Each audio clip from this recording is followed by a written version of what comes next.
Saya banggakan para mahasiswa-mahasiswi UTS yang insya Allah mengambil program MBKM di semester ini. Yang pertama, tentunya yang ingin saya sampaikan, program MBKM di UTS ini adalah program yang sifatnya wajib, ya, yang dimana memiliki konsekuensi terhadap mata kuliah, ya. Jadi paling tidak ada sekitar 4 mata kuliah yang direkognisi, yang total jumlahnya adalah 20 SKS dari 4 mata kuliah ini, tapi dinilai dalam satu penilaian gitu maksudnya, yaitu oleh dosen pembimbing lapangan DPL, ya, atau dosen pembimbing MBKM. Jadi ibaratnya nggak ada tuh nanti ada mata kuliah yang nilainya B, ada yang nilainya A, ada yang nilainya C, ada yang A, nggak gitu kayaknya. Jadi lebih banyak akhirnya tuh mungkin akhirnya penilaian lebih banyak adalah karena sekali penilaian dan dilakukan oleh satu orang. Bisa jadi itu 20 SKS itu nilainya B semua, C semua, D semua, A semua, bisa jadi gitu. Karena yang dilihat adalah performa kalian ketika melakukan MBKM. Intinya, jangan meremehkan semua proses yang ada di MBKM, karena konsekuensinya besar. Ya, saya sampaikan. Ini tidak seperti KKN. Kalau KKN itu kan cuma 4 SKS mungkin, 3 atau 4 SKS. Tapi kalau MBKM ini 20 SKS. Kalinya kalian meremehkan kegiatan ini, atau misalkan males-malesan, nggak hadir, nggak ikut sepenuhnya, kaburan, segala macam, ya konsekuensinya besar, 20 SKS gitu. Dan itu cukup, bagi saya besar banget. Itu kan setara dengan nilai 1 semester. Ya, 20 SKS itu. Itu yang pertama. Jadi tolong serius, ya, lebih karena memang ya semoga kalian bisa mendapatkan nilai yang paling baik ya di program ini. Kemudian yang kedua, MBKM ini teman-teman harus paham filosofinya, ya. Filosofi MBKM ini kan sebenarnya adalah pembelajaran di luar program studi, ya, di luar kampus. Artinya bisa jadi mungkin kalian akan berpikir gitu, kok saya program bioteknologi, kok saya teknik mesin, kok saya teknik elektro, tapi kok saya mengajar misalkan kayak gitu, karena misalkan ada yang ikut UTS mengajar gitu. Yang harus teman-teman tahu bahwa sejatinya kalau program ini adalah program di luar program studi, artinya adalah memang teman-teman dilatih untuk mengasah skill di luar dari perkuliahan yang umumnya dilakukan oleh teman-teman. Kalau di teknik mesin, apakah ada mata kuliah mengajar gitu, micro teaching? Kan nggak ada. Di bioteknologi juga tidak ada micro teaching gitu. Dan itu harus didapatkan di luar kampus, di luar program studi. Dan itulah kenapa teman-teman ikut MBKM. Jadi MBKM itu tidak seperti KKN, saya sampaikan ya. Dan juga tidak seperti PKL. Memang mirip-mirip nih antara PKL, KKN segala macam. Kan kalau PKL kan kalian sesuai dengan program studi kalian ya, memang meneliti A, meneliti B, meneliti C yang sesuai dengan program studi kalian. Dan dinilai oleh DPL itu adalah performa terkait dengan keilmuan kalian tersebut. Tapi kalau di MBKM tidak seperti itu. Kalau di MBKM penilaiannya bukan hanya terkait dengan mata kuliah yang kalian punya, ya, skill kalian disampaikan di lapangan, enggak, tapi skill-skill yang lain juga seperti sikap, bagaimana berkomunikasi, bagaimana membangun relasi, kemudian bagaimana caranya menyelesaikan sebuah permasalahan di tengah masyarakat. Sebenarnya nilai-nilai itu yang dicapai gitu ya, yang ada dalam MBKM. Jadi apapun tipe MBKM kalian, ya apapun tipenya ya, UTS mengajar, kemudian yang lain-lain, itu sejatinya memiliki nilai yang sama gitu ya, memiliki nilai yang sama dan capaian yang atau goal yang juga diharapkan sama gitu ya. Itu yang kedua. Kemudian yang ketiga, yang saya ingatkan adalah tolong jaga baik nama universitas. Ya, ini sangat penting sekali. Ini sedikit pelajaran ya. Beberapa waktu lalu UTS internship itu kan juga melakukan sosialisasi. Ya, saya sampaikan yang melakukan sosialisasi. Saya juga yang membuka acara tersebut.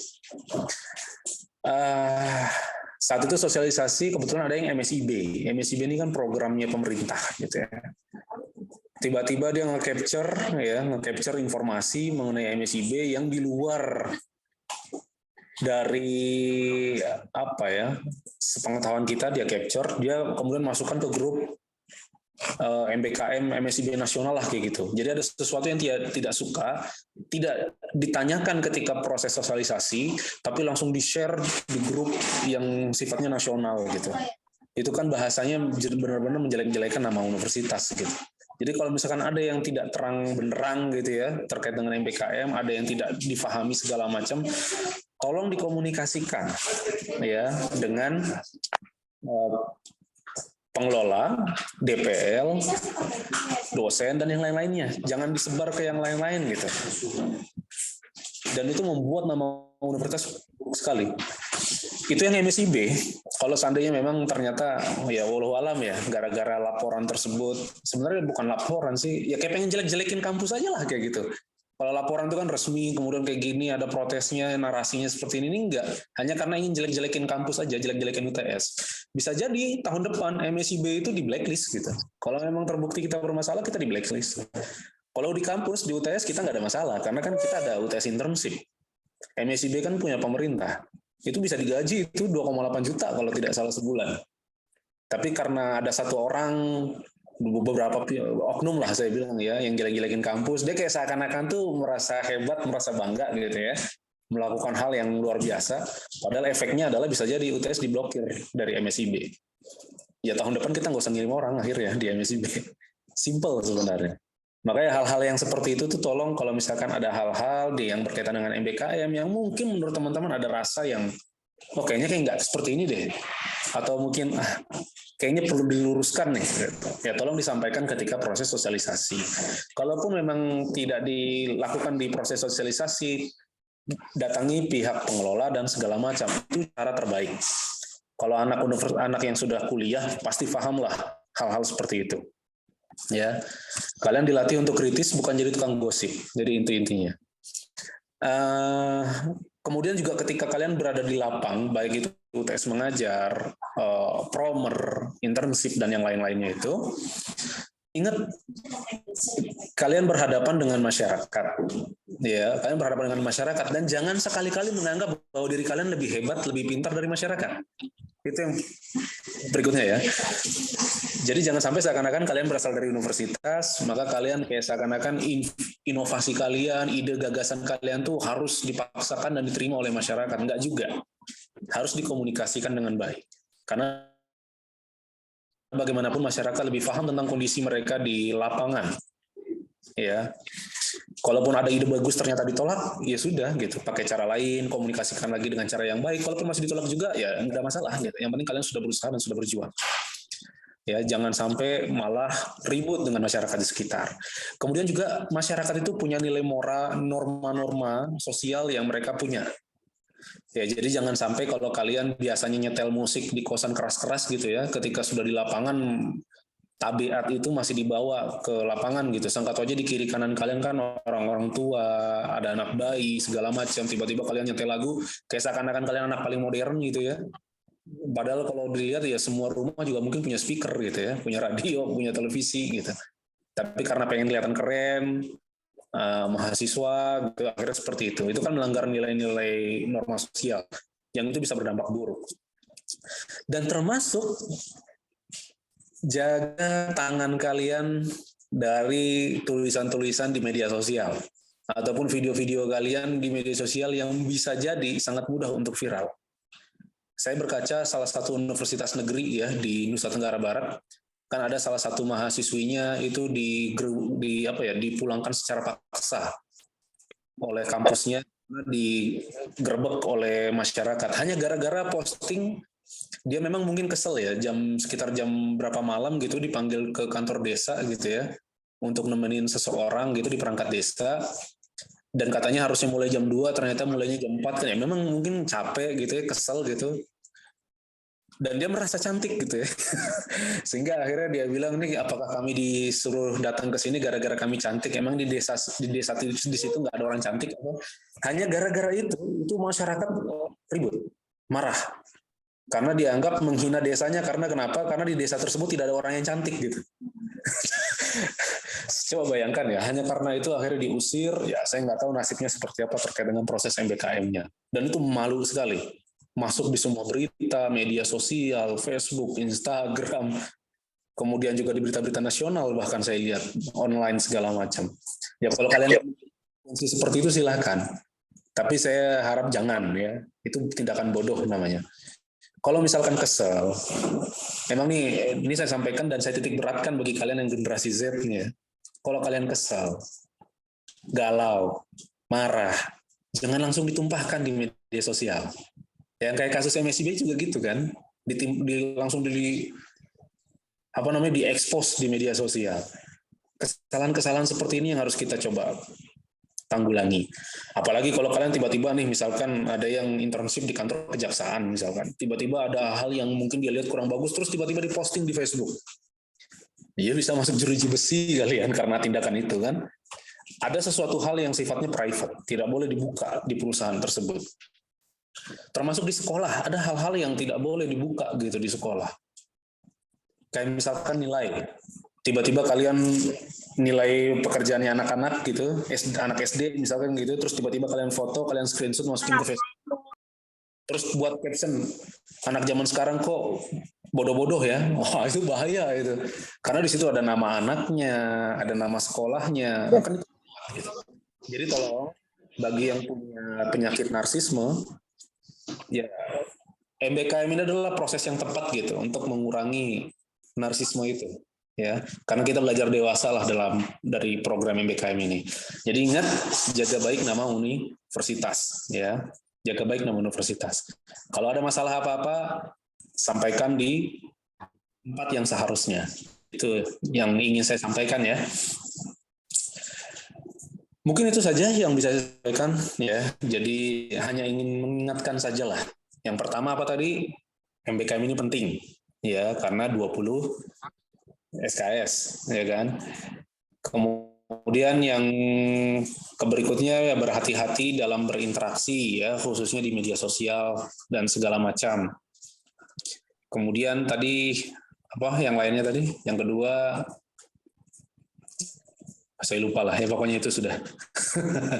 Ya semoga apa yang saya sampaikan ini bisa menjadi perhatian kita bersama, saling jaga, ya ingat saling jaga. Kadang masalah-masalah di program MBKM ini adalah oknum. Satu orang sih, 2, 3 orang gitu. Jangan sampai imbas kepada satu kelompok. Jangan sampai imbas kepada satu prodi. Jadi kalau ada orang-orang yang kira-kira melakukan suatu kesalahan, jangan sungkan ingatkan. Selama itu baik. Demikian yang bisa saya sampaikan, lebih kurangnya saya mohon maaf. Apabila ada salah-salah lisan, ya saya mohon maaf ya. Apabila menyakiti hati atau segala macam. Bila taufiq wal hidayah. Wassalamualaikum warahmatullahi wabarakatuh. Waalaikumsalam. Waalaikumsalam warahmatullahi wabarakatuh. Waalaikumsalam warahmatullahi wabarakatuh. Waalaikumsalam. Baik, terima kasih banyak Kak Win Ariga, aku wakil rektor 1 ya dalam penyampaian sambutannya. Jadi hal-hal yang sangat penting kepada para mahasiswa perlu ketahui sebelum memulai ke MBKM nanti terjun ke lapangan. Jadi sikap itu sangat penting untuk dijaga gitu ya. Ketika turun, sikap dan ilmu itu penting teman-teman harus jaga di masyarakat, moral di masyarakat. Baik, untuk kegiatan selanjutnya, saya harap bisa disimak dengan baik, karena dia ada 4 MBKM yang akan disosialisasikan. Jadi nanti rekan-rekan mahasiswa bisa memilih MBKM mana, gitu, sesuai dengan minatnya, sesuai dengan passionnya, sesuai dengan bidangnya. Untuk yang pertama, kepada penyelenggara MBKM Eureka, yaitu Pak Irya Sarwana, disilakan. Assalamualaikum warahmatullahi wabarakatuh. Apa bisa dengar? Waalaikumsalam Bisa Pak. Bisa Pak. Oke. Saya coba share screen dulu ya. Aduh.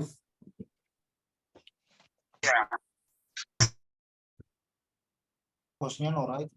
Mbak Nora mungkin bisa Sudah Pak, sudah dijadikan co-host. ini share screen Siap, terima kasih. Keren.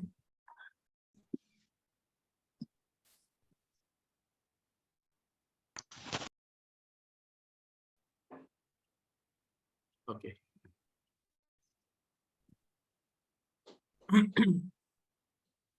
Oke, bismillahirrahmanirrahim. Assalamualaikum warahmatullahi wabarakatuh. Pagi ini saya akan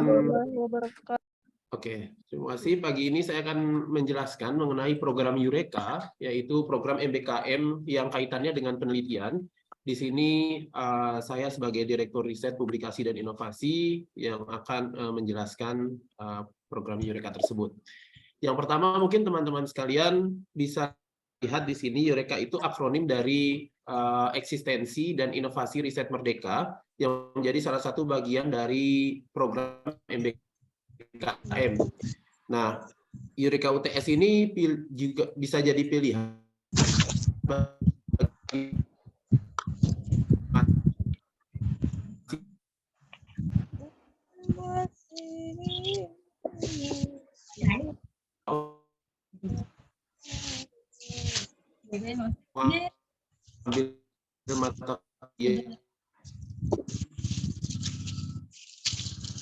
Emang kontak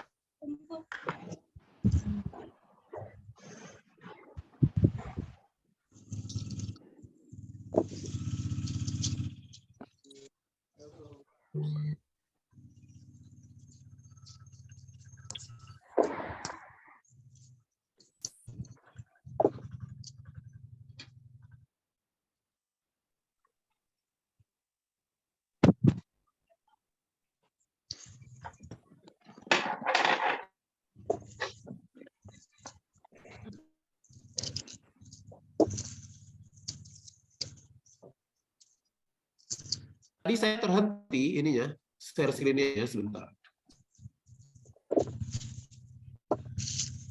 Oke,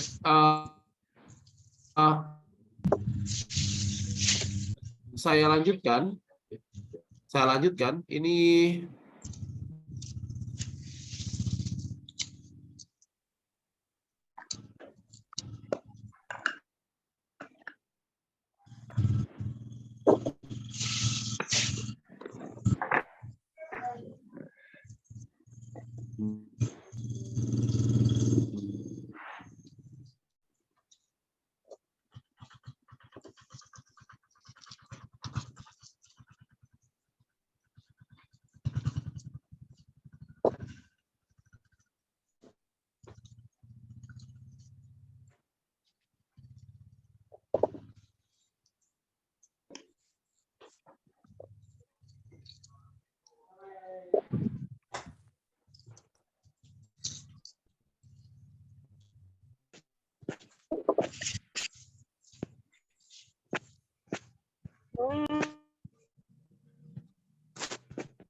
Oke.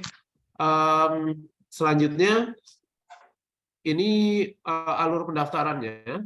Yang pertama, mahasiswa mengikuti sosialisasi MBKM Eureka ini saat ini ya, 1 Agustus 2023. Kemudian mahasiswa melakukan konsultasi dengan dosen pembimbing akademik Eureka dan memilih program Eureka. Ini nih range-nya sampai 11 Agustus. Oh, ini mungkin nanti bisa dilihat timeline-nya sesuai atau tidak ya. Kemudian ini mahasiswa melakukan pendaftaran Eureka ke pihak penyelenggara, yaitu Warek 3, dan mendaftarkan melalui portal ini ya, mbkm.uts.ac.id di range waktu yang telah disesuaikan dan menggunakan username dan password menggunakan NIM ya. Ini contohnya.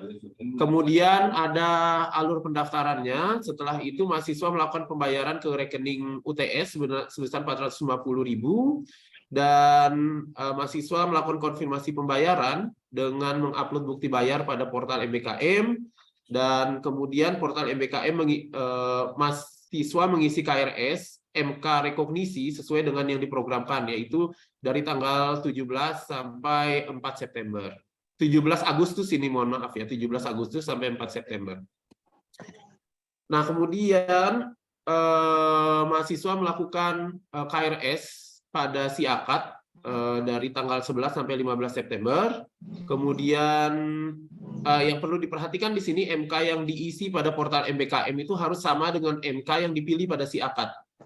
Kemudian setelah itu kami pihak penyelenggara Eureka akan mengecek mahasiswa yang mendaftar, dan tanggal 16-nya akan ada pembekalan, tapi ini tentatif. Tanggal 16 September juga karena ada pelepasan mahasiswa MBKM. Kemudian pelaksanaan MBKM ini 16 pekan dari 18 September sampai 29 Desember. Kemudian penarikan mahasiswanya 30 sampai 31 Desember, dan pengumpulan laporan akhirnya tanggal 1 sampai 5 Januari. Nah, pada saat ini perlu diperhatikan tadi luaran-luaran wajibnya ya, sehingga pada saat waktu yang ditentukan ini sudah ada luaran wajibnya. Kemudian pembekalan program Eureka ini penjelasannya seperti ini ya. Pembekalan program ini kegiatan penting dalam program ini. Kemudian mahasiswa dibekali dengan pemahaman soft skill terkait riset dan etika penelitian berdasarkan gambaran umum dari lembaga-lembaga riset yang menjadi mitra dari UTS ya. Kemudian pembekalan dilakukan secara berkala, dan nanti kadang-kadang kita juga bisa memberikan lembar form Monef ya dalam proses pelaksanaan. Kemudian pada saat pemberangkatan peserta Eureka itu ditandai dengan pelepasan secara seremonial dari UNIF ya, bareng-bareng mungkin nanti tanggal 16 September. 16, ya benar, 16 September pelepasan MBKM ya. Kemudian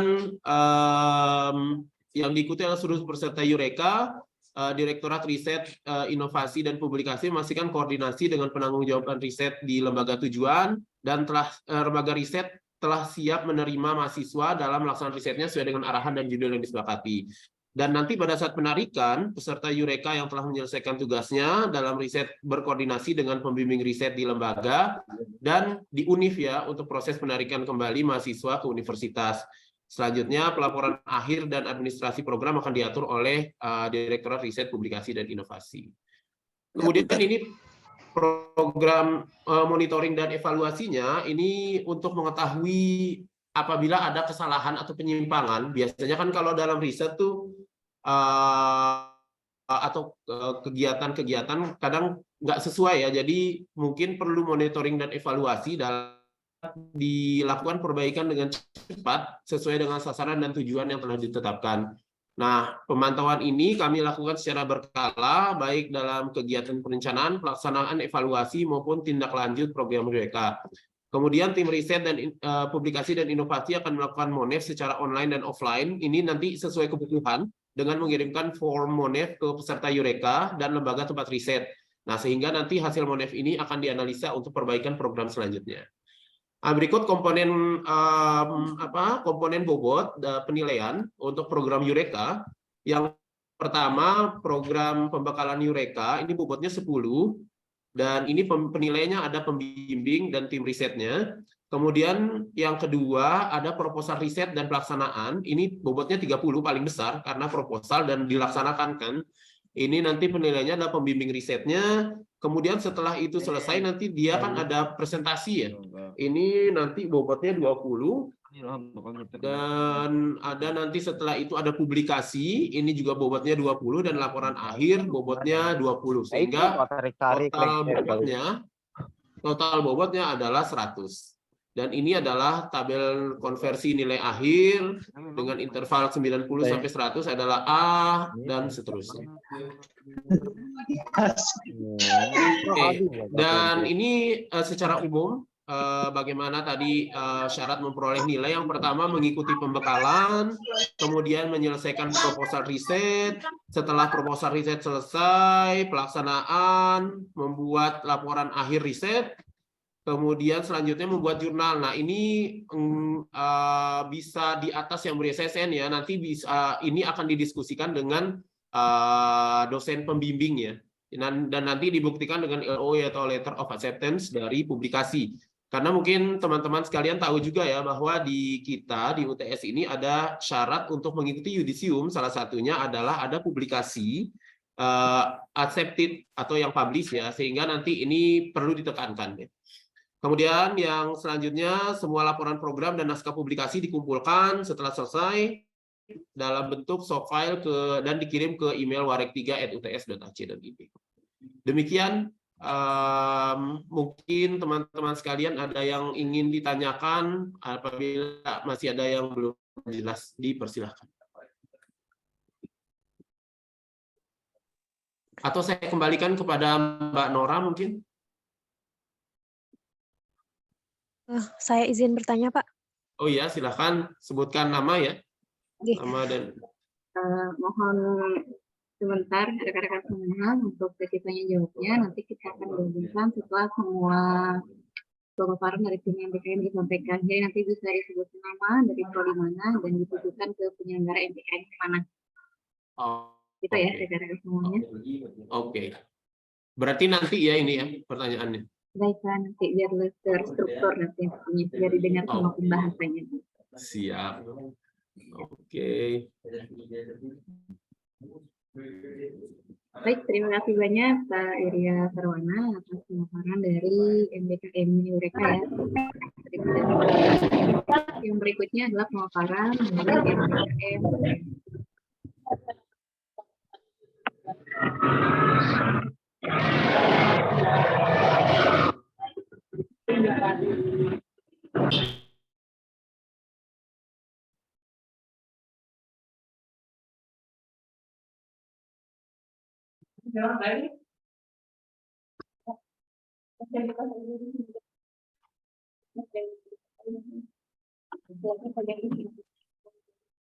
Apa?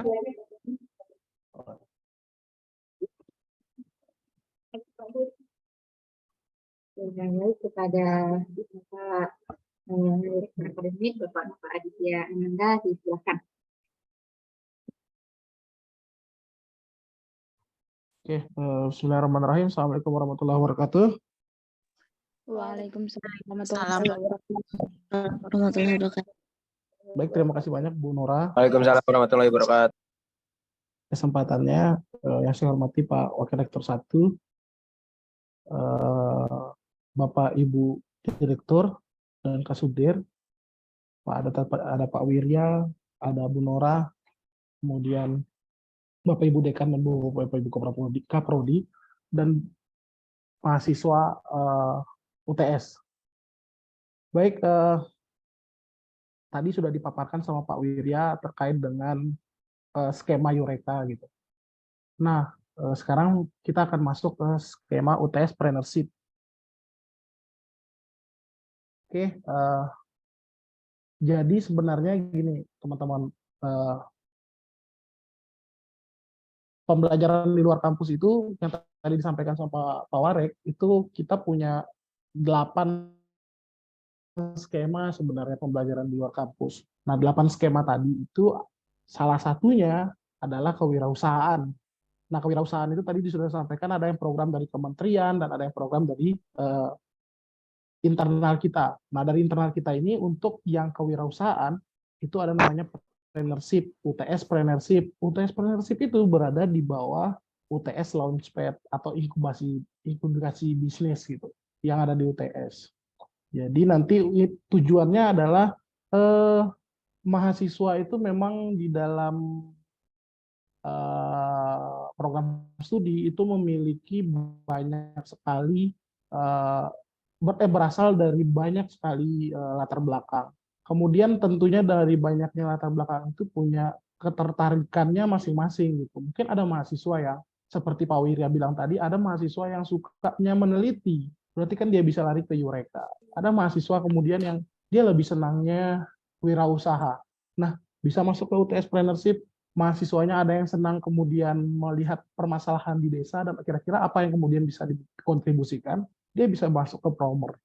kalau ada kemudian mahasiswanya, saya pingin kerja, saya pingin nantinya memiliki kemampuan ketika saya mencari kerja di pasar, ketika saya sudah lulus gitu, maka dia bisa memilih magang. Dan yang terakhir, saya ini punya keinginan untuk kemudian ada masalah di pendidikan yang terjadi gitu kan. Masalah pendidikan itu kemudian membuat mahasiswa itu tertarik untuk menyelesaikannya gitu. Ya bisa dia bergabung di UTS mengajar.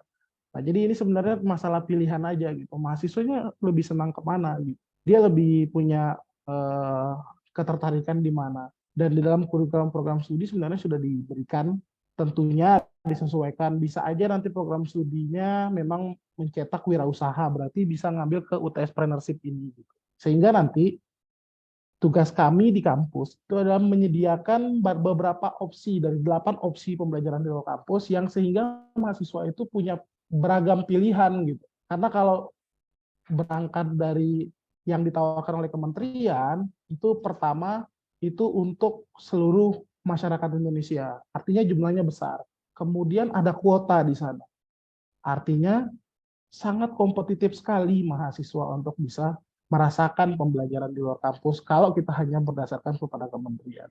Nah, untuk mahasiswa-mahasiswa yang punya ketertarikan di kewirausahaan, akhirnya dibentuklah kemudian UTS Preneurship ini. Sehingga nanti mahasiswa yang punya minat di wirausaha, dia akan bisa menggunakan waktunya selama 1 semester untuk mengembangkan wirausaha dalam saat itu. Mentor, nanti ada mentornya, praktiknya, dan dosen pembimbingnya. Nah, apa yang dia pelajari dalam dia berusaha, selama dia berusaha kurang lebih 10 minggu itu, dia akan kemudian mendapat pengakuan pembelajaran terhadap itu sebesar 20 SKS. Jadi kegiatan dia yang berwirausaha itu akan diakui sebagai 20 SKS. Untuk apa? Untuk ya tadi itu minatnya mahasiswa itu. Gitu. Kemudian mahasiswa yang ikut Preneurship ini adalah mahasiswa yang memang memiliki ketertarikan, selain memiliki ketertarikan di wirausaha, dia harus sudah menjalankan bisnisnya dia itu. Bisa bentuknya startup, artinya gini, bisnisnya memang belum ada, tapi dia sedang mencoba untuk kemudian membuatnya, atau yang scale up, gitu. Sudah ada, tapi kemudian mau ditingkatkan. Tentunya masing-masing kategori bisnis itu punya masing-masing ketercapaian indikatornya. Kalau Anda adalah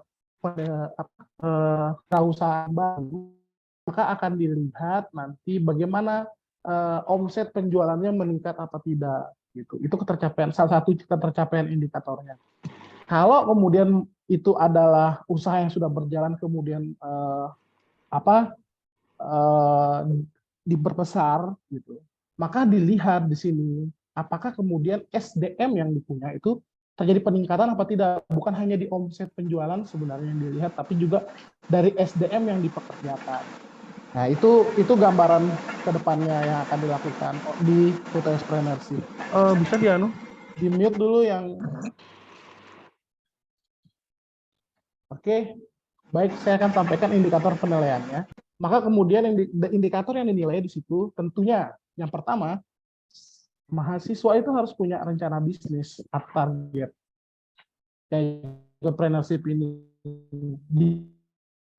dibuktikan dari apa? Dari proposal dia. Dan ini nilai yang lumayan besar di dalam penilaian nilai akhir. RPS ini kurang lebih sekitar 30% dari bobot total 100% untuk penilaian UTS Preneurship. Jadi 30% nilainya di sini nih. Anda punya ilmunya, Anda punya pengalamannya, atau Anda ingin punya pengalamannya, gitu. Anda tuangkan di dalam sebuah rencana. Mau dibawa kemana usaha ini sebenarnya, gitu. Nah, Anda harus punya rencananya. Siapa target Anda, siapa segmen pasar Anda, kemudian kira-kira estimasi arus kas Anda seperti apa, bagaimana cara Anda berproduksi, dan lain-lain, itu harus dituangkan di dalam rencana bisnisnya. Nah, rencana bisnis itu yang kemudian akan dinilai. Nah, baru kemudian nanti di tahap kedua, tentunya di dalam rencana bisnis Anda kan pasti ada target penjualan yang akan Anda buat gitu. Apakah tercapai rencana Anda gitu? Itu masuk ke dalam tahap pelaksanaan gitu. Itu juga ada indikator penilaiannya. Kemudian bertumbuhnya SDM di perusahaan sesuai dengan rencana bisnis. Ya, tadi kalau dia scale up berarti kan dia harus kemudian memperbesar skala dari bisnisnya itu, maka kemudian yang dinilai juga sebagai indikator pencapaiannya adalah apakah kemudian usaha yang Anda bangun itu SDM-nya bertambah atau tidak. Baru terakhir adalah tercapainya output kegiatan. Nah, output kegiatan ini untuk partnership itu nanti ada laporan kegiatan teman-teman semuanya, mahasiswa. Jadi tadi ada proposal, nilainya 30%, baru pelaksanaan itu sekitar 30% juga bagaimana Anda melaksanakan itu. Kemudian 40% sisanya itu dari output kegiatan yang kemudian Anda presentasikan kepada dosen pembimbing MBKM Anda. Nah, itu yang menjadi indikator penilaian dalam UTS Partnership. Dan itu sudah tertuang di dalam rencana pembelajaran semester Anda. Jadi 30% itu nanti ada dari proposal, nanti akan dibagi RPS-nya, bisa minta RPS-nya dari dosen pembimbing MBKM, sehingga nanti teman-teman tahu di mana proporsi nilai itu. Ya, intinya adalah proposal kegiatan itu sebenarnya, saya kalau nggak salah ingat itu 30%. Nah, luarannya jadi ada 4 di situ yang akan dinilai: proposal kegiatan, kemudian mahasiswa membuat artikel populer. Artikel populer ini maksudnya tulisan Anda di media sosial tentang usaha Anda, dan kemudian bagaimana Anda mengelola usaha Anda, atau apa sih tantangan sebagai seorang mahasiswa ketika ingin memulai usaha baru, sehingga Anda tuliskan itu di dalam media sosial, di dalam media massa, itu akan menjadi output dari kegiatan. Nah, khusus untuk artikel populer, temanya itu bisa berdasarkan banyak hal. Apakah Anda ingin mengedukasi teman-teman yang lain atau pengusaha-pengusaha yang lain, ini loh cara untuk mengelola usaha ini, boleh. Atau Anda ingin sharing pengalaman tentang bagaimana sih susahnya seorang mahasiswa kemudian sambil dia dibebankan oleh kegiatan perkuliahan, tapi kan Anda tidak, kalau di dalam kasus ini Anda tidak dibebankan perkuliahan karena pasti usaha Anda dibiarkan berjalan aja gitu. Nah, nanti Anda bisa cerita nanti apa susahnya, suka dukanya misalkan menjadi pengusaha pemuda, susahnya akses modal misalkan. Itu artikel populer itu nanti menjadi keluaran Anda dengan tema yang sesuai dengan usaha Anda. Anda mau mengedukasi orang, Anda mau memberikan bagaimana cara melakukan usaha, atau bagaimana tips untuk mengelola keuangan usaha, itu terserah gitu. Nah, nanti itu akan sebelum Anda publish artikel populer Anda, itu harus diperiksa dulu terlebih dahulu oleh dosen pembimbing MBKM-nya dan juga penyelenggaranya. Ketika itu sudah oke, maka kemudian Anda diperbolehkan untuk kemudian mempublish itu. Kemudian yang paling penting juga adalah video kegiatan. Jadi setiap kegiatan yang Anda lakukan, Anda dokumentasikan dalam bentuk video, kemudian Anda share itu di dalam akun MBKM UTS, sehingga kita melakukan publikasi terhadap apa yang kita tahu. Apa yang sudah kita lakukan. Video kegiatan itu menjadi luaran output kegiatan. Kemudian yang terakhir adalah laporan pertanggungjawaban kegiatan. Laporan pertanggungjawaban kegiatan, tadi Anda punya proposal, maka Anda punya target-target di proposal, termasuk artikel populer, kemudian video kegiatan, Anda buat timeline-nya. Nanti di laporan pertanggungjawaban, apakah sudah tercapai apa yang Anda rencanakan di proposal kegiatan, itu Anda sampaikan di dalam laporan kegiatan. Nah, kemudian setelah laporan kegiatan Anda susun, maka kemudian selanjutnya untuk mendapatkan nilai dari dosen pembimbing MBKM, Anda kemudian harus mempresentasikannya ke depan dosen pembimbing MBKM untuk kemudian Anda dinilai di bagian laporan pertanggungjawaban. Jadi ada kurang lebih 3 step, teman-teman. Nanti di proposalnya, nanti akan dinilai itu apakah Anda mampu mengidentifikasi masalahnya, benar nggak mengidentifikasi masalahnya. Kalau dalam usaha kan benar nggak Anda mengidentifikasi pasarnya. Kemudian kalau pasarnya seperti ini, Anda sudah identifikasi, oke, solusi yang ingin Anda terapkan seperti apa, produk Anda seperti apa gitu. Nah, itu tertuang di dalam situ. Tertuang di proposal kegiatannya.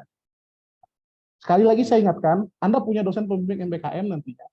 Dan dosen pembimbing MBKM itu yang akan menilai Anda senilai 20 SKS. Maka dalam melaksanakan setiap kegiatan, dalam menyusun semua luaran kegiatan, Anda diwajibkan untuk berkonsultasi dengan dosen pembimbing MBKM Anda.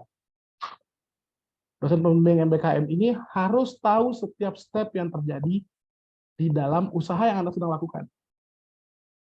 Kalau dia nggak tahu, masalahnya adalah Anda akan mendapatkan nilai yang tidak sesuai dengan apa yang Anda lakukan. Bisa jadi lebih rendah daripada apa yang Anda lakukan. Sayang sekali ketika Anda tidak menggunakannya, Anda sudah capek-capek kerja, wirausaha Anda lakukan identifikasi masalah, Anda kemudian menyusun solusi, dan lain-lain. Kemudian Anda melaksanakannya, tapi ternyata di ujungnya aja yang dikonsultasikan gitu. Itu banyak terjadi. Sehingga Pak dosen MBKM hanya menilai yang ujungnya. Karena yang nilai ujungnya itu cuma 40%, ya berarti nilainya nggak bisa maksimal. Jadi teman-teman itu harus menggunakan dosen MBKM untuk kemudian mengevaluasi setiap tahap yang terjadi di dalam pengembangan usaha Anda. Nah, ini kemudian saya jelaskan proses di mana kalau Anda mau masuk ke dalam kegiatan ini. Tentunya Anda akan mendaftar program kegiatan wirausahaan dengan persetujuan dosen pembimbing akademik atau DPA. Jadi Anda konsultasikan kepada DPA ini, apakah Anda mau masuknya di mana? Jadi kalau bingung kan, karena ada 5 pilihan ini tadi, Anda harus konsultasikan dulu dengan DPA. Tujuannya untuk apa? Bukan hanya kemudian apakah kemudian loh kan ini saya yang tertarik Pak, kenapa harus saya ke DPA gitu. Anda berada pada program studi gitu. Di program studi itu ada capaian lulusan yang harus dicapai oleh program studi. Bisa jadi wirausaha itu bukanlah capaian yang ingin atau capaian lulusan yang ada di program studi Anda. Sehingga Anda harus berkonsultasi dengan pembimbing akademik, apakah kemudian relevan atau tidak kegiatan ini dengan capaian pembelajaran yang ada di program studi. Makanya kemudian Anda harus konsultasi dengan dosen pembimbing akademik. Nah, kemudian langkah keduanya setelah Anda melakukan konsultasi dengan dosen pembimbing akademik, kemudian Anda menyusun proposalnya tadi. Nah, tapi sebelum menyusun proposal itu memang harus Anda mendaftar dulu gitu. Jadi mendaftar di portal MBKM nanti. Jadi kalau saya berminat di kewirausahaan, ya udah daftar di portal MBKM. Nanti dosen pembimbing akademik juga akan mengarahkan mata kuliah yang harus Anda ambil di dalam semester ini. Atau ini kan masuk ke semester 5 ya teman-teman berarti. Jadi di semester 5 itu nanti mata kuliahnya apa sih untuk kewirausahaan, mata kuliahnya apa sih untuk promer, itu beda-beda. Jadi kewirausahaan itu punya mata kuliah yang berbeda, rekognisinya. Program mereka juga butuh mata kuliah yang berbeda gitu. Nah, untuk Anda tahu, biar nggak bingung gitu, Anda harus berkonsultasi dengan dosen pembimbing akademik. Dia akan memberikan Anda masukan, si dosen akan memberikan masukan kepada Anda tentang mata kuliah itu yang harus Anda ambil di kegiatan itu. Kegiatan itu kemudian bisa untuk Anda lakukan menurut kurikulum program studi. Setelah disetujui sama dosen pembimbing MBKM, Anda langsung mendaftar di portal MBKM. Setelah Anda diterima di portal MBKM, nanti kemudian Anda di sana nanti di portal MBKM itu ada 2 yang harus Anda upload, KRS mahasiswa dengan kemudian pembayaran MBKM. Pembayaran MBKM ini adalah pembayaran yang Anda bukan bukti transfer, tapi bukti pembayaran yang Anda sudah tukarkan di bagian keuangan. Jadi pergi keuangan dulu, ketika Anda transfer, boleh aja transfer menggunakan rekening. Nah, bukti transfer itu kemudian dibawa ke bagian keuangan. Bagian keuangan itu kemudian akan mengeluarkan kwitansi pembayaran. Kwitansi pembayaran itu yang akan Anda upload di dalam sistem portal MBKM-nya. Nah, nanti setelah itu, nanti penyelenggara ini, kami dari UTS Partnership, nanti akan melihat itu bukti yang Anda lampirkan. Kami juga akan menseleksi, nah setelah itu baru kita terima. Setelah diterima, nanti mahasiswa itu akan KRS lagi di siakatnya. Jadi portal MBKM-nya KRS, di siakatnya KRS, mata kuliahnya sama. Gitu. Kemudian mahasiswa itu setelah itu proses Anda KRS-an itu mendaftar itu lebih dulu di portal MBKM. Jadi bulan Agustus ini kita akan buka Anda mendaftar program MBKM. Sampai baru pilihan ini ada di khusus pupuk dengan nyawa nanti. Di 4. Jadi ada yang mendaftar dulu di portal MBKM untuk kegiatan apa. Setelah diterima, nanti di tanggal 11 September sampai tanggal 14 September, kalau saya nggak salah ingat, itu Anda harus KRS di 2 tempat, di portal MBKM dan di portal Isyakat. Nanti kurang lebih sekitar tanggal 20 atau 30 Agustus, kita akan mengumumkan siapa yang bisa masuk di program UTS mengajar, UTS Preneurship. Nah, nanti di UTS Preneurship ini setelah kami mengumumkan, ini pendaftarannya, tanggal 3 sampai tanggal 14 Agustus itu pendaftaran mahasiswa di portal MBKM-nya. Nanti tanggal 17 sampai tanggal 10 September, itu nanti akan ada mahasiswa itu memvalidasi datanya. Kita memvalidasi, diterima apa enggak. Gitu. Nah, kemudian hasil seleksi proposalnya nanti tanggal 1 September, pembakalan programnya 10 September, pelepasannya tanggal 16 September, dan kegiatan itu 18 September sampai dengan 23. Di range itu kita mendesainnya gitu. Nah, yang kita lupa masukkan di sini itu adalah periode KRS Anda. Gitu. Periode KRS itu nanti setelah kita terima di MBKM, tanggal 3 sampai tanggal 14 Anda silakan daftar. Nanti setelah tanggal itu Anda selalu pantau portal MBKM Anda diterima apa tidak. Tanggal 11 Anda harus kemudian melakukan KRS di 2 tempat, KRS di portal MBKM-nya dan KRS di portal Siakatnya. Bagi mahasiswa yang tidak KRS di portal Siakatnya, walaupun kita sudah terima di kegiatan MBKM-nya, nanti bisa di-reject, ditolak. Gitu. Karena dia tidak KRS-an di portal Siakatnya.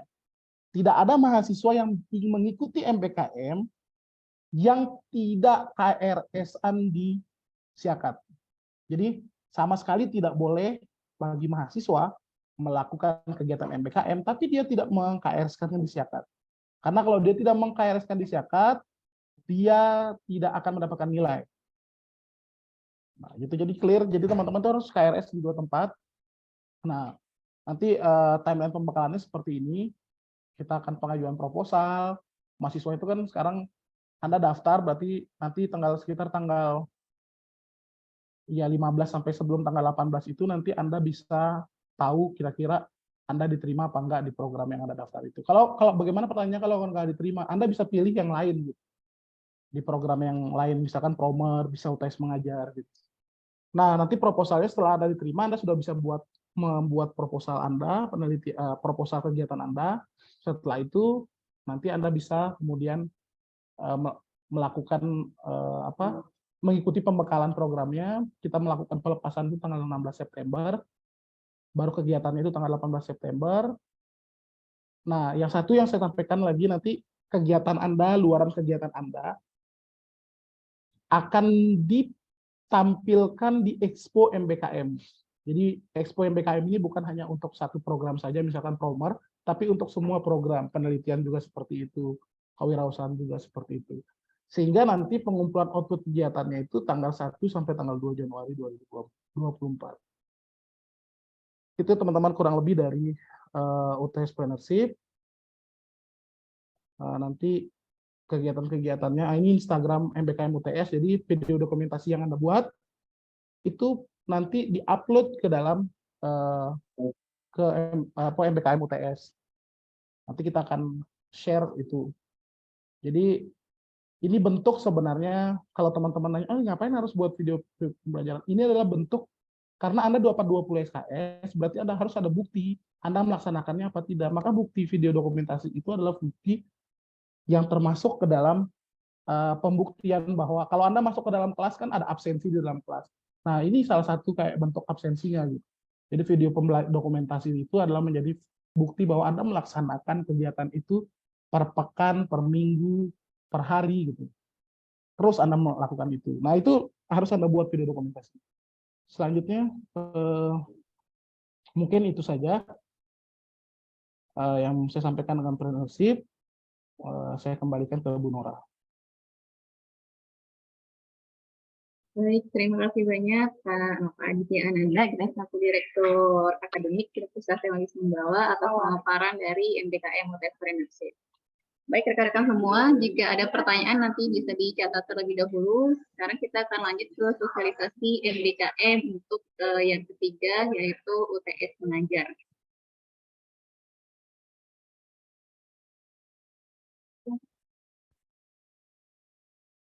Baik rekan-rekan semua, untuk MBKM ketiga itu tentang UTS mengajar, ini kan ada sosialisasinya. Jadi kita mulai di semester depan ya, sama dengan MBKM lainnya, pada semester depan, semester ganjil 2023-2024. Nah, jadi tadi sudah disampaikan ya rekan-rekan semua apa sih itu jenis-jenis MBKM gitu yang dibuka pada semester ini. Dan ini mungkin mengulang sedikit gitu ya, bahwa MBKM ini merupakan bagian dari Kampus Merdeka dan dari kementerian sendiri. Ini ada banyak sekali untuk jenis yang dibuka gitu, contoh kayak pertukaran pelajar itu sudah kita lakukan, proyek di desa, bela negara, dan ini ada lebih kurang ada 9 MBKM yang dibuka gitu. Dan untuk internal UTS itu ada 5 yang dibuka, satunya sudah dilakukan sosialisasi pada pekan kemarin, dan sekarang kita lakukan sosialisasi untuk MBKM di internal UTS. Nah, jadi Kampus Merdeka ini rekan-rekan semua merupakan bagian dari kebijakan gitu, Menteri Pendidikan, Kebudayaan, Riset dan Teknologi. Kita kenal sekarang menterinya itu Menteri Bapak Nadiem Makarim gitu ya. Dan ini mulai digaungkan saat beliau mulai di Menteri Pendidikan. Nah, untuk Kampus Merdeka ini sendiri, ini sebenarnya memberikan hak nih kepada teman-teman semua, kepada mahasiswa semua, untuk bisa belajar di luar kampus. Jadi kan kalau selama ini kita belajar di dalam kampus, jadi kita bisa mengeksplor potensi diri kita di luar kampus seperti apa, sesuai dengan minat yang mau digali gitu, sesuai dengan bidang yang mau ditekuni. Jadi untuk SKS-nya bagaimana? SKS-nya tetap sama, teman-teman bisa merekognisi SKS-nya sebanyak 20 SKS. Jadi kalau ditanya, Bu, mata kuliahnya apa ya? Mau ditanya nanti bakal disampaikan ke dosen ininya, dosen pembimbing akademiknya untuk mata kuliah di setiap program studi itu berbeda-beda gitu. Dia jumlah SKS-nya sama selama sebanyak 20 SKS, cuman dengan mata kuliah yang berbeda-beda sesuai dengan program studinya. Nah, oleh karena itu, berdasarkan hak yang bisa dilakukan tadi, maka mahasiswa dan mahasiswi memiliki kesempatan gitu untuk mengasah kemampuan sesuai dengan bakat dan minat yang kalian punya di dunia kerja. Jadi nanti setelah kalian mengikuti sosialisasi MBKM ini, kalian bisa memilih yang mana sih yang cocok dengan kompetensi saya, yang mana yang cocok dengan minat saya, yang mana yang cocok dengan bidang saya. Kalau kegiatan mengajar di luar kampus ini, rekan-rekan semua, ini ada 2 ya. Yang satu dari Kementerian Pendidikan, seperti yang 9 item tadi yang disampaikan di slide awal. Dan yang kedua itu diselenggarakan oleh perguruan tinggi. Tentunya dasar penyelenggaraannya itu yaitu dari SK Rektor. Nah, ini yang kita lakukan sekarang, yang sosialisasi 4 MBKM. Ada Eureka, ada Plannership, UTS mengajar, sama program Merdeka, nanti MBKM terakhir. Ini ya untuk sosialisasi yang kita lakukan hari ini. Jadi dari yang kita sampaikan pada hari ini itu, teman-teman bisa memilih saya tuh fokusnya ke bidang mana gitu, atau enggak saya minatnya ke bidang mana. Jadi nanti setelah ikuti sosialisasinya, terus lihat potensi dirinya, kira-kira saya cocok ke bidang mana, baru rekan-rekan bisa memilih jenis MBKM-nya, dan nanti tentu merekognisi sebanyak 20 SKS gitu untuk mengikuti pembelajaran di luar kampus.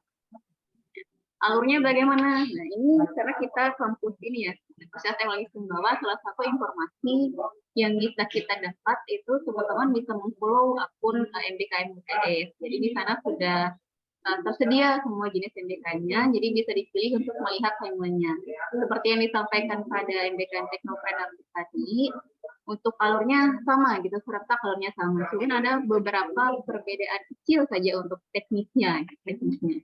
Nah, ini kita masih berada di sini sekarang di sosialisasi MBKM-nya dari tanggal 31 Juli sampai 2 Agustus. Tanggal 1 Agustus nanti kita sedang melakukan sosialisasi untuk MBKM. Nanti untuk pendaftarannya ada namanya portal MBKM, nanti akan saya tunjukkan.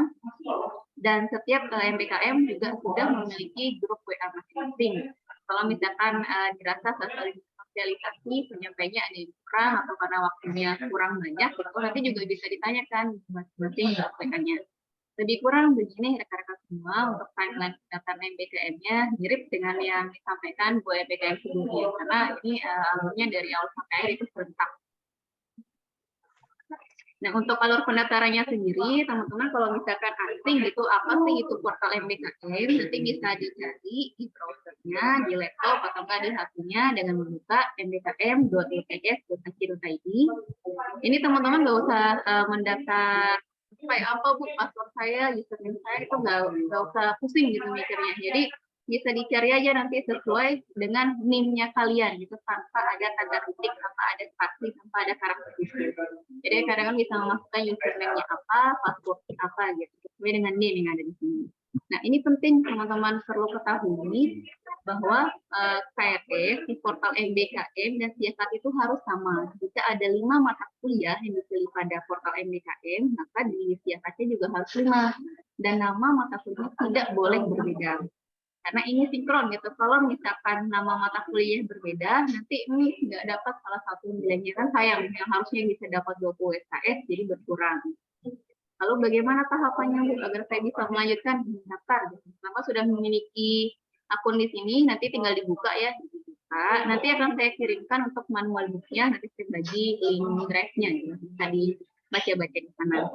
Untuk yang selanjutnya, kalau sudah mendaftar ini, seperti yang disampaikan di MBKM sebelumnya, jadi rekan-rekan semua itu bisa mentransfer ke rekening Universitas Teknologi Sumbawa dengan jumlah 450.000.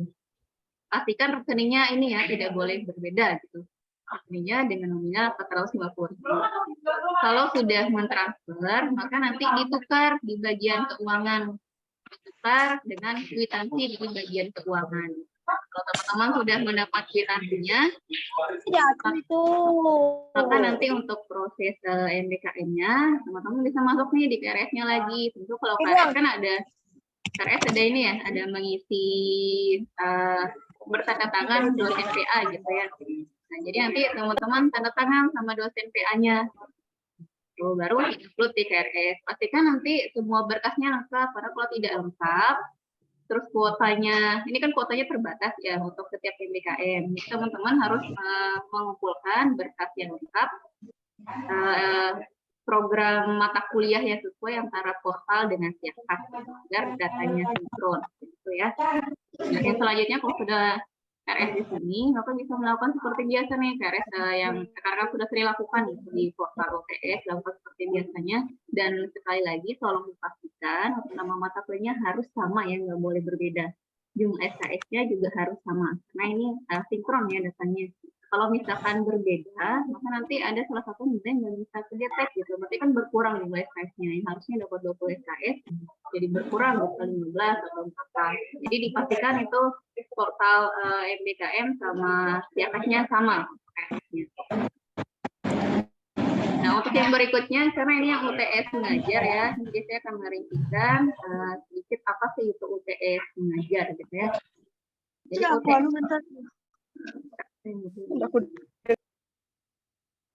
jadi UTS mengajar ini kenapa sih kita perlu UTS mengajar gitu.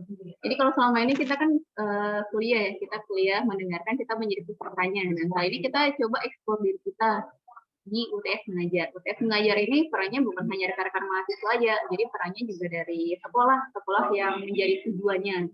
Terus ada peran rekan-rekan mahasiswa di sini dan ada peran dosen. Dosennya di sini ada 2 rekan-rekan semua, ada dosen pembimbing lapangan sama dosen pembimbing MBKM. Nanti saya akan berikan apa sih job desk-nya dari dosen pembimbing lapangan sama MBKM.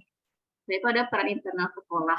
Tentunya apa sih agar kita melakukan ini? Ya sama-sama kita mau menyukseskan gitu pendidikan nasional itu seperti apa. Nah, kalau teman-teman penasaran gitu yang sekarang mau program MBKM, UTS mengajar itu apa sih? Bagaimana sih caranya? Apa yang dilakukan? Buka aja kan sering main Instagram nih semuanya. Buka aja di situ tinggal ketik aja keywordnya UTS mengajar. Di situ langsung keluar semuanya rekam jejak rekan-rekan yang sebelumnya sudah memprogramkan MBKM UTS mengajar. Jadi sobat internship ini ya, tampil semuanya. Jadi bisa dilihat apa yang sudah mereka lakukan. Soalnya setiap sekolah pasti berbeda. Karena masalah dari setiap sekolah, potensi dari setiap sekolah berbeda, jadi rekan-rekan harus melakukan observasi terlebih dahulu. Nah, tujuan dari UTS mengajar apa? Jadi ada 4 tujuannya rekan-rekan semua. Yang pertama memberikan kesempatan nih kepada rekan-rekan mahasiswa tentunya untuk belajar mengembangkan potensi diri di luar kelas perkuliahan. Jadi teman-teman yang punya skill gitu bisa mempertajam lagi skillnya. Nah, itu kedua bisa sebagai penguatan pembelajaran literasi, karena namanya UTS mengajar ya, jadi nanti kolaborasinya dengan sekolah. Ini bisa observasi di sini dengan SD, dengan SMP, apa sih kebutuhan mereka, terus apa yang mau kalian buat, jadi itu nyambung gitu. Nah di sini selain itu karena di sekolah bukan hanya ada siswa gitu, tentunya ada guru. Di sini rekan juga berperan bagaimana sih meningkatkan produktivitas gurunya, jadi bisa membantu gitu yang bisa dalam menulis karya ilmiah. Lalu di sini juga bisa meningkatkan potensi diri kalian gitu dalam menulis, jadi saling dan sama-sama belajar. Ya. Nah, yang ketiga bisa membangun sistem informasi manajemen sekolah gitu, dengan guru dan siswa agar lebih efektif dan efisien. Jika dalam pelaksanaannya ini terlalu berat untuk informasi manajemennya, kalian bisa bangun nanti rancangannya. Jadi kalian bisa beri gagasan pada guru tempat kalian melaksanakan UTS mengajar nanti. Nah, sasaran UTS mengajar untuk semester ganjil 2003-2024 ini kita menargetkannya itu ke sekolah dasar dan SMP yang ada di lingkungan kampus. Kayaknya satu siswa, guru, gitu. Nah, kita melihat di sini. Ini yang manajemen dan potensi sekolah, ini yang rekan-rekan nanti lakukan observasi. Nah, kira-kira di sekolah ini apa yang bisa dilakukan, apa yang bisa dibuat, apa masalahnya, apa yang mau dikerjakan. Untuk UTS mengajar, rekan-rekan semua ini ada 3 tahap. Jadi ada tahap pertama itu pra pelaksanaan namanya. Pra pelaksanaan ini siapa yang melakukan? Ini yang melakukan adalah tim dari penyelenggara MBKM UTS mengajar. Yang berikutnya awal penugasan. Nah, dari sini teman-teman mulai melakukan kegiatan UTS mengajar dari awal penugasan, nanti saat penugasan, dan akhir itu terakhir akhir penugasan, akhir dengan eksekusi. Jadi ini satu kesatuan ya, awal penugasan dan saat penugasan. Nah, untuk pra pelaksanaan sendiri, kita melakukan pembekalan. Pembekalan itu seperti yang kita lakukan sekarang untuk seleksi. Nanti juga akan ada grupnya buat yang berminat UTS mengajar. Nanti ada link grupnya kita bagikan, bisa bergabung ke sana. Jika ada yang kurang jelas, itu bisa ditanyakan, kita koordinasi di sana. Yang kedua, koordinasi dengan mitra sekolah. Ini melakukan adalah penyelenggaranya dan melakukan MOU. Jadi di sini rekan-rekan tidak melakukan yang pra pelaksanaannya, jadi tinggal menunggu. Nanti kira-kira sekolah mana ya yang bisa masuk. Untuk saat ini rekan-rekan semua, UTS mengajar ini ada 10 sekolah. Yang pertama kita memilih sekolah-sekolah yang dekat dengan lingkungan kampus, karena kita bisa menyentuh gitu, jangan jauh-jauh dulu, mulai dari yang dekat, apa kira-kira yang bisa kita berikan ke sekolah-sekolah dekat ini. Ini ada SMP 30 seperti yang tampil di sini ya. Nah, untuk SMP SMA 1 Talima ini sudah ada pesertanya dari rekan teknik elektro yang PKKM. Jadi ada 9 sekolah yang belum ada tim dari UTS mengajarnya. Jadi teman-teman nanti bisa melihat nih masuk kemana yang ini nanti. Dan perlu informasi untuk setiap sekolah itu maksimal mahasiswanya itu adalah 5 orang. Lalu apa yang dilakukan sama rekan-rekan mahasiswa? Jadi awal penugasannya ketika rekan-rekan sudah melakukan KRS, sudah melakukan pembayaran, sudah KRS dicatat, sudah pasti diterima tentunya di UTS mengajar, maka yang saya lakukan adalah observasi ke sekolahnya, apa sih potensi yang ada di sana, apa yang bisa dilakukan di sana. Setelah sudah dapat, baru rekan-rekan menyusun proposal kegiatan. Proposal kegiatan ini berupa program kalian, apa yang mau kalian lakukan. Karena proposal kegiatan ini dinilai sama dengan 20 SKS. Jadi teman-teman di sini akan menyusun gitu apa yang mau dikerjakan. Kalau bingung, ada namanya nanti dosen pembimbing MBKM. Jadi kalian bisa konsultasi di sini dengan dosen pembimbing MBKM apa programnya. Ini ada 2. Jadi nanti ketika di lapangan dosennya ada 2. Dosen pembimbing MBKM itu bertujuan untuk kalian bisa mengkonsultasikan apa program yang mau dilakukan. Dan ini yang memberikan nilai. Yang berikutnya adalah dosen pembimbing lapangan. Kalau dosen pembimbing lapangan ini yang melihat dan mengkoordinir rekan-rekan semua saat berada di lapangan. Yang mulida istilahnya komunikasi. Jadi ketika di lapangan rekan-rekan komunikasi sama dosen pembimbing lapangan. Nanti dari sekolah pasti ada juga guru pendampingnya. Jadi ketika kalian melakukan MBKM UTS mengajar yang setara dengan 20 SKS, itu akan ada beberapa tim yang terlibat, pembimbing MBKM, lapangan, guru, dan tentunya rekan-rekan semua yang memilih sekolahnya. Ada 5 orang kan di situ tadi. Nah, saat penugasan apa yang dilakukan? Saat penugasan itu ada 2, ada kegiatan mengajar sama kegiatan non mengajar. Ini nanti bisa opsional rekan-rekan semua mengkondisikan dengan tempat rekan-rekan lakukan UTS mengajarnya. Jadi lebih kurang seperti ini ya secara garis besar. Ini perlu digarisbawahi bahwa UTS mengajar ini bukan menggantikan guru ya rekan-rekan semua, tapi membantu melaksanakan tugas-tugas guru.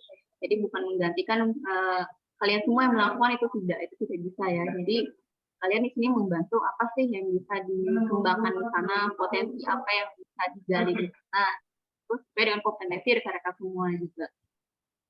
Setelah proses pelaksanaan, maka berikutnya adalah akhir penugasan. Kalau sudah selesai nih melakukan pelaksanaan MBKM-nya, rekan-rekan bisa melakukan nih akhir penugasannya bagaimana gitu, menuliskan apa yang dikerjakan berdasarkan program-program yang sudah disampaikan. Outputnya apa Bu? Nah, outputnya sama kayak MBKM sebelumnya.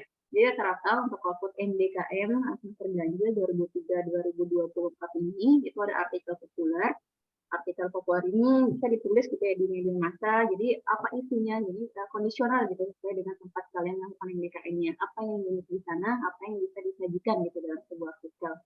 Yang berikutnya adalah video kegiatan. Video kegiatan ini penting. Jadi setiap orang yang mengikuti UTS mengajar nanti bisa memilih atau enggak membuat Instagram-nya, atau enggak membuat TikTok-nya, atau enggak membuat YouTube-nya. Jadi sini kan dokumentasikan apa yang kalian lakukan gitu. Yang berikutnya ada artikel ilmiah. Artikel ilmiah ini nanti akhirnya bisa satu kesatuan gitu dari satu rangkaian kegiatan yang sudah kalian lakukan, jadi bisa ditulis gitu di artikel ilmiah. Lalu yang terakhir laporan kegiatan. Dan yang terakhirnya lagi ada expo. Jadi expo ini bukan hanya satu MBKM. Jadi nanti ketika expo semua MBKM akan melakukan menampilkan gitu apa yang sudah dikerjakan selama 1 semester. Bagaimana Bu dengan UTS mengajar? UTS mengajar berarti bisa dikemas dalam sebuah video nanti, ada dokumentasi videonya. Jadi itu yang ditampilkan. Kalau yang promer kan ada produknya gitu. Kalau UTS mengajar berarti bisa ditampilkan apa yang dikerjakan, dikemas dalam sebuah video.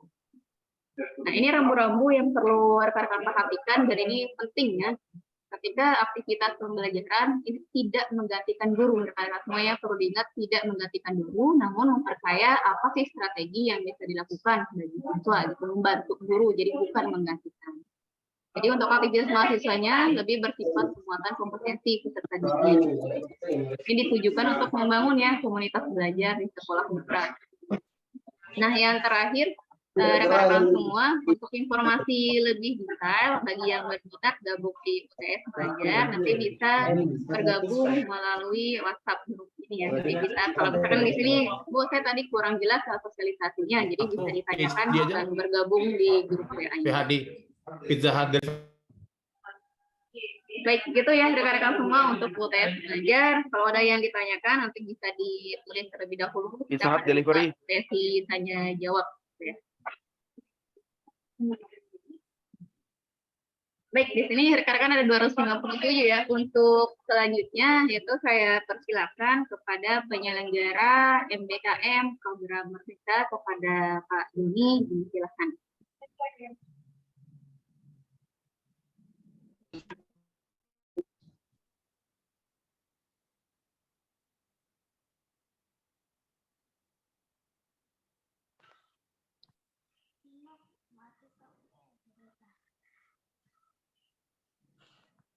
Halo, Assalamualaikum. Waalaikumsalam. Silakan. Oke. Ini udah sesi saya, Mbak Nora? Iya, sudah Pak. Silakan. Oh, sudah. Oke. Baik. Saya izin share screen ya.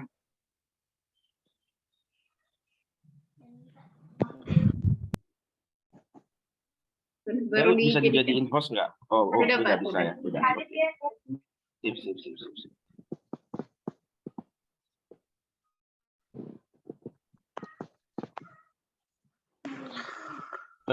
Gimana? Ini bisa terlihat, Mbak Nora? Terlihat dengan jelas, Pak. Silakan. Oh, baik. Siap. Oke, thank you. Bismillahirrahmanirrahim. Assalamualaikum warahmatullahi wabarakatuh. Waalaikumsalam warahmatullahi Oke. Terima kasih untuk kesempatannya. Di sini ada Pak Warik 1 yang kami hormati, kemudian Pak Adit, Direktur Akademik, kemudian penanggung jawab program Merdeka untuk seluruh program, ada Pak Dr. Wirya untuk Eureka, ada di Entrepreneurship, Mbak Nora, dan teman-teman yang lain. Terima kasih atas waktunya. Jadi kami kebagian untuk presentasi presentasi terakhir terkait sosialisasi program Merdeka. Oke, jadi mungkin teman-teman bisa lihat di sini ya, untuk teman-teman yang masih aktif mikrofonnya mohon di shutdown dulu atau di dulu. Baik, jadi teman-teman sekalian, teman-teman mahasiswa, jadi dari seluruh program yang ada, yang ditawarkan oleh UTS atau oleh kampus kita terkait MBKM, salah satu program yang bukan cukup baik ya, tapi sangat nyaman dan mudah untuk diikuti itu adalah program Merdeka. Merdeka ini merupakan akronim dari membangun desa untuk kesejahteraan masyarakat. Jadi dari namanya ya, membangun desa berarti teman-teman ini akan banyak untuk berkutat, turun, terjun, hidup, dan tumbuh bersama masyarakat yang ada di desa. Jadi definisi desa itu teman-teman mungkin paham ya. Jadi memang desa ini merupakan sebuah struktur masyarakat yang sifatnya permanen, kemudian dipimpin oleh kepala desa, kemudian lebih banyak masyarakatnya itu ya, kurang lebih nanti akan saya jelaskan dalam PowerPoint ini. Mereka banyak berkutat dengan hal-hal yang sifatnya tradisional dan sebagainya, sehingga biasanya hidup di desa ini berbeda dengan kita yang hidup di kota, sehingga memang ada beberapa hal yang perlu diperhatikan di dalam aktualisasi dan pelaksanaan program ini. Oke, jadi proses pembelajaran di perguruan tinggi itu kan semakin hari semakin otonom dan fleksibel. Jadi otonom itu kampus itu punya kewenangan untuk mengurus dirinya sendiri, kemudian membuat program sendiri dan lebih mudah atau fleksibel karena tujuannya adalah agar belajar itu lebih inovatif, lebih mudah, lebih nyaman dan bisa dilakukan di mana saja. Tentunya tujuannya adalah untuk mencapai link and match yang ada di dunia kerja. Jadi ini ada beberapa prosesi ya, ada pembukaan studi baru, akreditasi, perguruan tinggi. Nah, ada yang poin keempat ini adalah hak belajar 3 semester di luar program studi. Nah, ini yang kemudian teridentifikasi menjadi proyek di desa yang kita kemas dalam bentuk program Merdeka. Nah, jadi pada intinya program Merdeka ini adalah teman-teman itu tidak kuliah lagi di kampus, tapi teman-teman itu turun ke desa. Turun ke desanya itu membawa program-program utama yang diamanatkan oleh program MBKM ini dari Kemendikbudristek. Nah, apa bedanya dengan KKN? Biasanya KKN itu mereka sudah buat program baku, maksudnya program baku itu programnya udah jadi, kemudian dibawa ke desa. Ada beberapa ketimpangan atau beberapa kekurangan. Biasanya program yang dibuat di kampus itu belum tentu cocok dengan kehidupan masyarakat yang ada di desa. Nah, sehingga perlu ada pembaharuan di dalam program Merdeka yang diadaptasi dari KKN itu. Memang fondasinya lewat situ, tapi perbedaannya adalah kalau program Merdeka, teman-teman diberikan waktu nih untuk melakukan analisis baseline data survei lah, bahasa ilmiahnya ya. Teman-teman melakukan research, kira-kira apa sih kebutuhan masyarakat ini?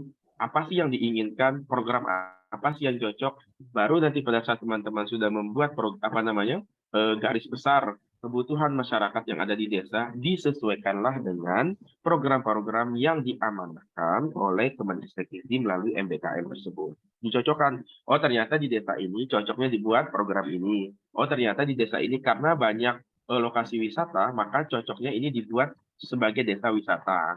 Nah, apakah memungkinkan untuk membuat program yang lain? Sangat memungkinkan, tapi sangat memungkinkannya itu disesuaikan dengan hasil diskusi dan kesepakatan dengan pemerintah desa dan masyarakat setempat. Jadi jangan sampai nanti teman-teman itu memaksakan program-program yang teman-teman buat atau teman-teman pikirkan itu harus dipaksakan di desa. Belum tentu seperti itu bisa diterima oleh masyarakat desa. Sehingga butuh ada diskusi, butuh ada kesepakatan. Proses diskusi dan kesepakatan itulah yang merupakan bentuk dari pembelajaran di luar kampus yang mungkin tidak diajarkan di kampus. Tetapi teman-teman bisa dapatkan langsung di desa karena langsung berdialektika dengan masyarakat. Oke.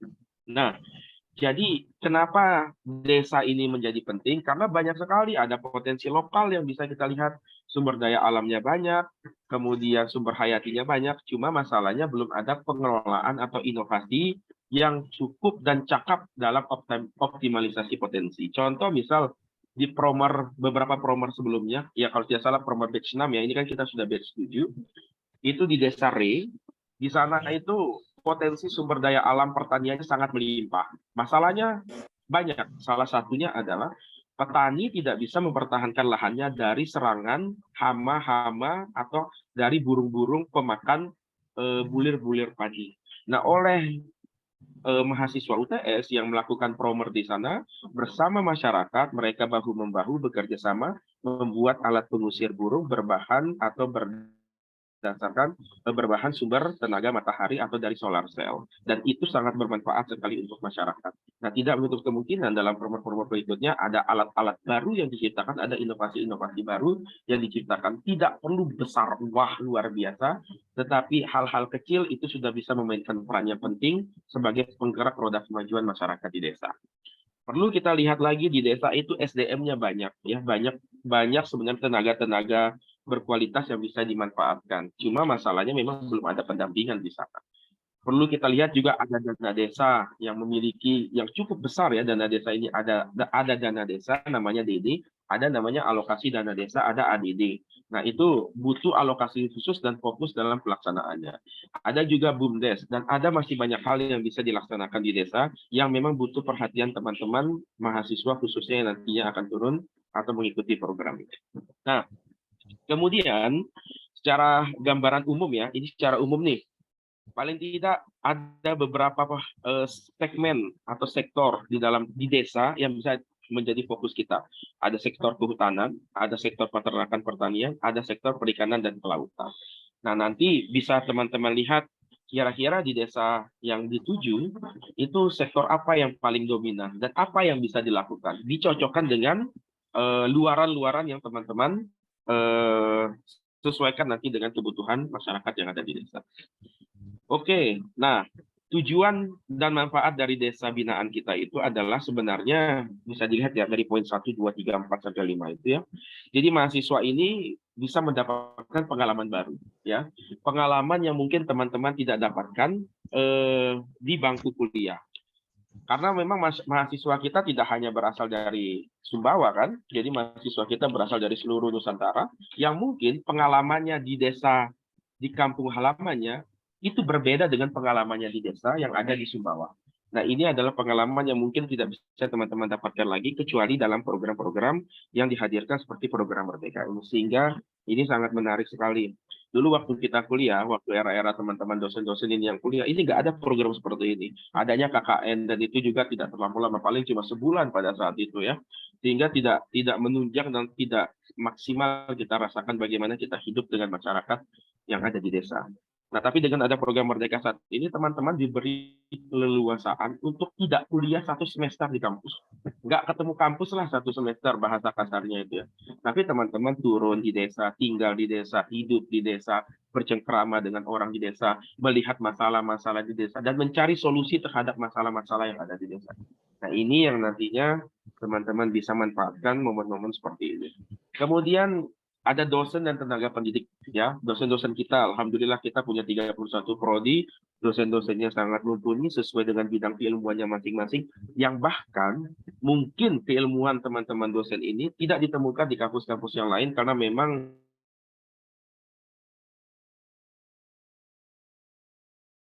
nantinya membutuhkan konsolidasi terkait permasalahan di desa. Teman-teman bisa nantinya bersurat ataupun meminta dosen-dosen terkait untuk bisa membantu teman-teman dalam menyelesaikan atau